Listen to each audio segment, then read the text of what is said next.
Um, Another question. Someone asks, Darlene mentioned that the U of N gives young people the tools to fulfill their destiny. Have you noticed a growing tendency for young people now focusing on getting a degree at the U of N, but still not knowing their calling? Could you speak into that tension? Or is there danger of drift from the purpose of the U of N? Out of my own experience, I can't really speak to that. I just haven't had it. It probably really exists. I'm not saying it doesn't. I'm just saying out of my own experience, I haven't seen that. Most of my experience has been this gratitude towards the University of the Nations for giving them tools. I'm just kind of in my mind going through all the graduation speeches and everything that I've heard about. I learned this so I can do this. I've always seen that rather as a strength than a weakness. I'm not saying it hasn't happened. I'm just saying it's my own experience. I lack something there. But maybe I could just do a quick rewind to the last question in which we were talking about. One of the things that I always do, and some of it has to do with my age and of course our position, but I try to say to people that when they first come work with me, I just want you to know that I am not a threatened leader. And you can ask me any question and I would love to be able to answer you. Because if you ask me a question and I can't answer you and give you understanding, you're going to help me you're going to help me keep from making a really bad decision. And if you don't know that answer, then it gives me the opportunity to help disciple you until you'll know why we do what we do. And try to create that kind of environment right from day one. And I probably, because of my role, I probably have to work on that a little harder than some of the rest of the people do. But I really try to welcome questions and being able and welcome their input and to be able to ask me a why question. Yeah, that was just a little rewind. I'll let you move on if you want to. No problem. That last question about U of N graduates. Yes. In YWAM, we have thousands that go to DTSS every year and hundreds that do second level schools. But the number of U of N graduates are not in the hundreds, which is a good indicator that within our mission, we are not having large numbers of people that are just going to U of N for the degrees. There may be a few, but our numbers tell us that we are not having a high priority of people going through U of N just for the sake of degrees. We have much more evidence that there are a lot of people doing DTS in level schools, do those courses to help guide them into a greater, clearer calling and purpose. But I want to see lots more, Alan. Yes. Speaking of calling and purpose, another question. Someone asked, our mission is so large and relationship oriented.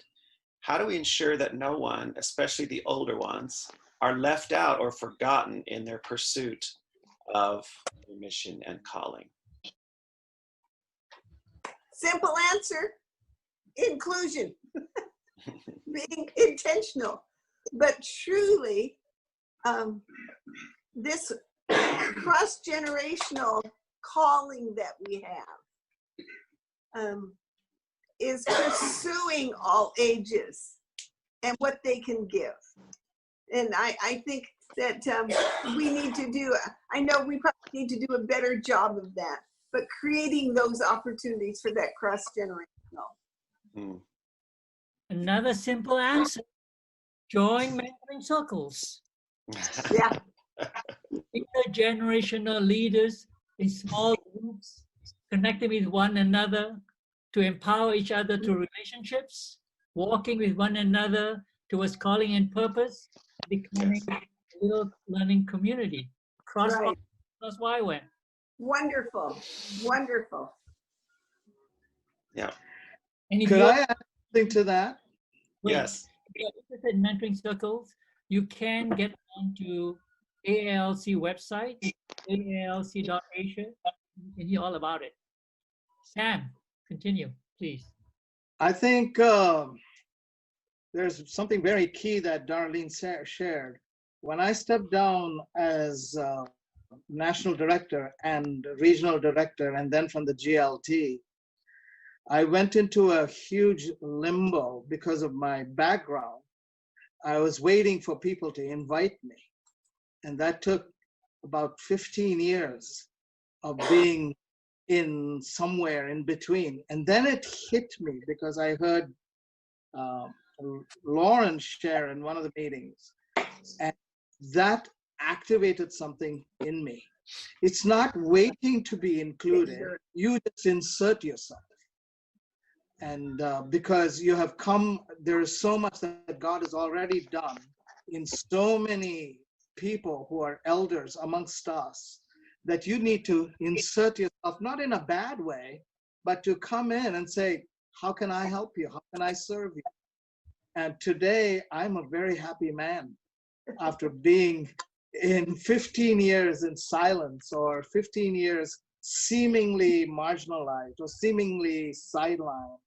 But now I'm very, very happy because I can go and have a cup of tea with a brand new YWAMer and hear his or her story and say, wow, you have this potential. This is what you could do. And this is, and actually mean it and open doors for them. So I would say for the generational gaps here, we need to become grandpas in that sense. When you're looking at your grandchildren, you don't say, may I come in? You just go in and hold them and talk to them. And so I believe there is a place for us elders, older people, to actually go rather than to be called in.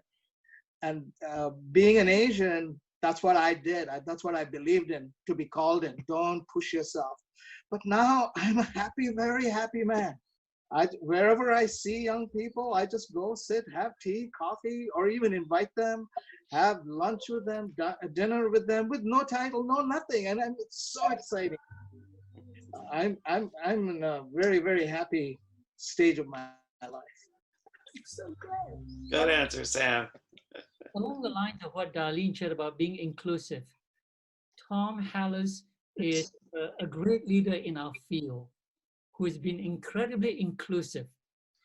When he finds that there are senior leaders in the fringes, he just draws them in. And That's we right. really be like that. True. That's excellent. That's very true. Two people have done that. Tom Allen and Sim have drawn me in, and they made room for me.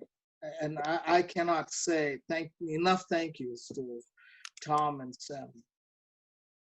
Okay, we're going to go back to championing young people again, because I've noticed several questions around that topic. So one that kind of encapsulates that is, how do we respond to young people's crazy ideas and passions when we're not so sure it's really from God? Good. Carefully. Any experiences or stories that might relate to that? Lots of experience. But I think the first thing is, you always meet people with faith.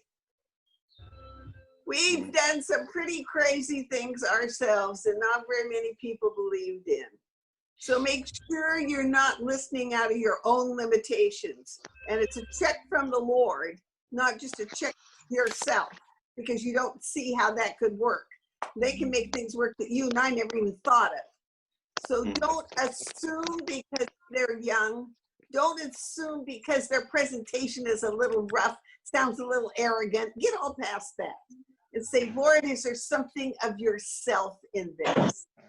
And then if you feel like there is not, then you just have to carefully lead them. Let's give this a little more time. Let's look for confirmations. There's a seed here that I think is right, but I'm not quite comfortable with all of it. The last thing we want to do now is shut down any young person. But we do recognize that they're, you know, but I've had a few crazy ideas in a lot of my different ages. That's good. Alan, you've led bases here in Asia. Would you have any other initial thoughts on that? 12 years ago, when we were starting our work in Bali, a young Brazilian couple wrote to us from Brazil. They're on this call right now, Nando and Chris. And they said, God spoke to us about starting a soccer school in Bali. And at that time, I never considered soccer at all. But we took a risk, and it was the best risk we took. That's right. It's got a soccer academy. It ministers to 250 over children every week, touching families, and it's one of our fastest growing ministries in Bali. And from that, it went on to prison ministries and all of that. So I think taking the risk is great. Darlene, you had said something so powerful. Are we jealous enough for their gifts and callings enough to be released? I think there's a big key in that. Yeah. When we see gifts and callings in people, we as leaders should not be threatened, but see how we can actually see that released. It takes a conscious, intentional effort on our part as to, if we're really in a positive way jealous about their gifts and calls, to make sure that they're released in a very safe manner. But we have to be so jealous enough. So I think there's a key in that. Absolutely. Could we clarify something here? Because most of our group are not English first language. Could you explain what you mean when you say jealous for someone's gifts? Because jealous typically has a negative Very good definition, and people may not understand what you mean when you say that.